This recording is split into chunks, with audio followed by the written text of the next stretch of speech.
आज हामीले यो मौरीको गोला विभाजन गर्न गइरहेका छौं। यो गोला विभाजनको लागि सबैभन्दा पहिला हामीले उपयुक्त घार छनौट गर्नुपर्छ। जस्तो तल 10 फ्रेम छाउरा कक्ष भरिसकेपछि सुपरमा चढ्न थालिसकेको मौरीलाई छनौट गर्नुपर्छ। यहाँ पनि देख्न सक्नुहुन्छ, यहाँ सुपरमा चढेर करिब 2-3 फ्रेम म बनाइसकेको छ र मौरीको संख्या नि पर्याप्त छ।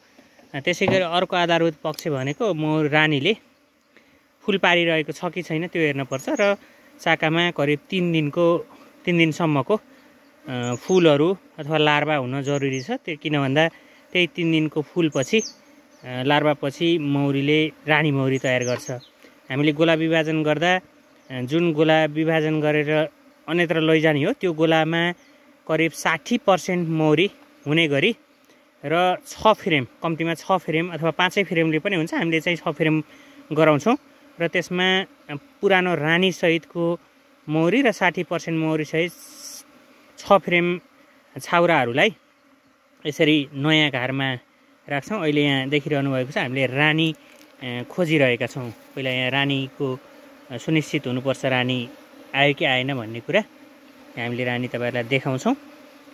त्यसपछि रानी आइसकेपछि मौरीको संख्या करिब धेरै हुने गरी, भनेको किन धेरै हुने गरी गर्छौँ त भनेको पछि फेरि चर्न गएको मौरी पनि पुरानो घरमा आउँछ। यहाँ यो अझ उपयुक्त किन रहेछ भने रानी कोष करिब बनाउन पनि थालिसकेको अवस्था रहेछ मौरीले आफै।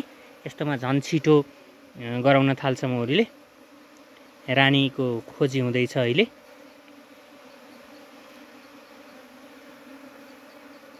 रानी देखिएपछि तपाईहरुलाई देखाउनेछौँ हामीले।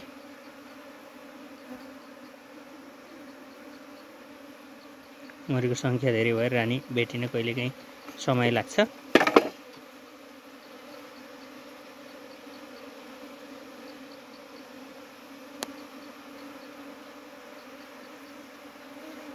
अझै भेटिसकेको छैन, सायद यो वा अर्को फ्रेममा हुन सक्छ। कहिलेकाहीँ रानी सरेर यहाँबाट चाहिँ यो मौरीको योसँग चाहिँ सरेर यता पनि आउन सक्छ।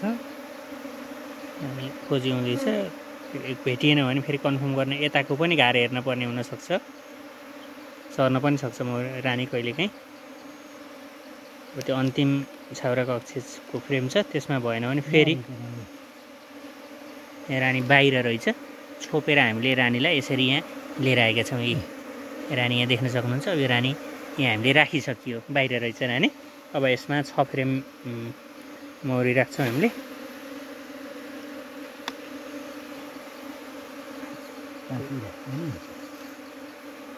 अब त्यसपछि करिब 60% भन्दा धेरै मौरी यसमा राखेर अरू मौरीलाई उसै पल्लोमा राख्छौँ र पुरानो मौरीले के गर्छ त भन्दाखेरि आफै रानी तयार गरेर फेरि गोला वृद्धि गर्नतिर थाल्छ। यसरी 60% करिब मौरी राखिसकेपछि यसलाई अन्यत्र लैजान्छौँ। यहाँ हामीले आजै गोला दिने भएकोले यसलाई बन्द गरेर राख्छौँ। तर यदि त्यो यहीँ घरमै फुटालेर राख्ने हो भने फेरि अलिक टाढा राख्नुपर्ने हुन्छ, किन भन्दा नभए मौरी मिसिन्छ रानी भएकोमा। त्यो कुरा चाहिँ ख्याल गर्नुपर्छ। ल हेर्नुहोस् मौरीको संख्या कति छ, एकदमै राम्रो। माथि सुपरमा म राखिसकेको अवस्था छ। अब उसले काम गरेपछि मात्रै फेरि सुपरमा चढ्छ। यी सुपरमा म राखिसकेको छ। त्यो जुन हामीले त्यहाँ रानीसितको चाहिँ निकाल्छौँ। अहिले यहाँ त्यहाँ राख्नको कारण चाहिँ मौरी धेरै उता दिने ठाउँमा धेरै गराउनलाई त्यसरी राखिएको। त्यो जुन रानी भएको घार चाहिँ अन्यत्र लैजान्छौँ। अब चाहिँ पुरानो घरलाई त्यही पुरानै ठाउँमा राख्छौँ। धन्यवाद।